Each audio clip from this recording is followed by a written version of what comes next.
All right, so this, of course, is the big moment. The counting of the votes is about to get underway in about another 23 minutes, Shivan. It is the election in Bihar, something that everyone has been looking out for. Bihar has put forth an unprecedented voter turnout. But this is the moment of truth. Will Nitish Kumar come back again, the veteran politician, or is there going to be space for Tejasvi Yadav, who's, of course, put out a very stout fight? We'll, of course, find out as to which way the people in Bihar have voted. So Bihar is all set to get a new chief minister as the voters determine if the veteran leader Nitish Kumar of the Janata Dal United will clinch an unprecedented fifth term as the chief minister, or will he pave the way for a new government?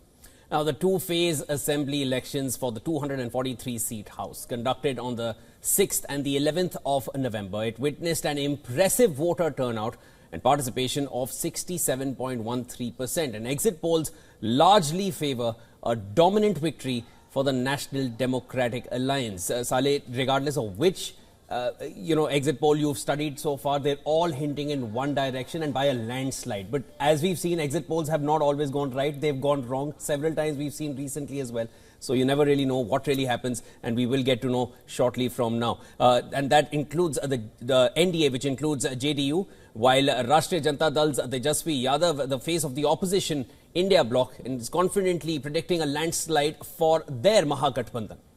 You know, it remains to be seen as to which way this goes. But Shivan, as you mentioned, the exit polls, those figures, they are based on what the voters have said once they have voted. It's easier to predict the vote share on the basis of exit polls, but turning that vote share into seats, that is where the magic happens. And now we'll find out as to, how many people have voted and which way things are going to go.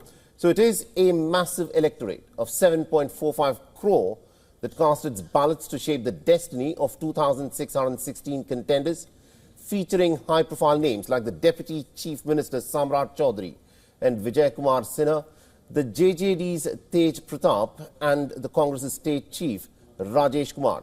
The vote tally kicks off at 8 a.m. local time across 46 counting stations in 36 districts, with early indications expected by 9 a.m.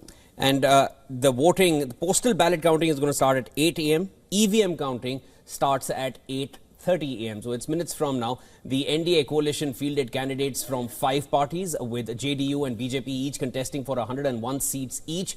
Which one of them wins more will really also be determining a lot more within the party dynamics. Whereas the India Alliance, the bloc, it unites the RJD, the Congress, CPI, ML, Liberation, other left outfits, and the VIP here as well.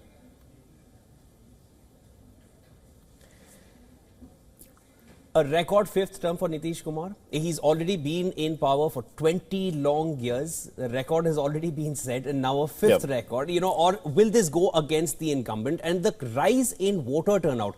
A lot of people, both sides are claiming that in their favor, that the rise in voter turnout will go in our favor. But there are questions that perhaps the rise in voter turnout compared to 2020 may just be going against the incumbent. Shivan, it's also interesting to see as to why the voter turnout has gone up so substantially. It is a record voter turnout. There are a number of reasons that are now being put forth. Now, historically, the logic has always been there is a voter turnout that is high when the voter wants to come out and say something to the government that he's got. Historically, this is how it goes, that if there is a higher voter turnout, then it goes against the incumbent.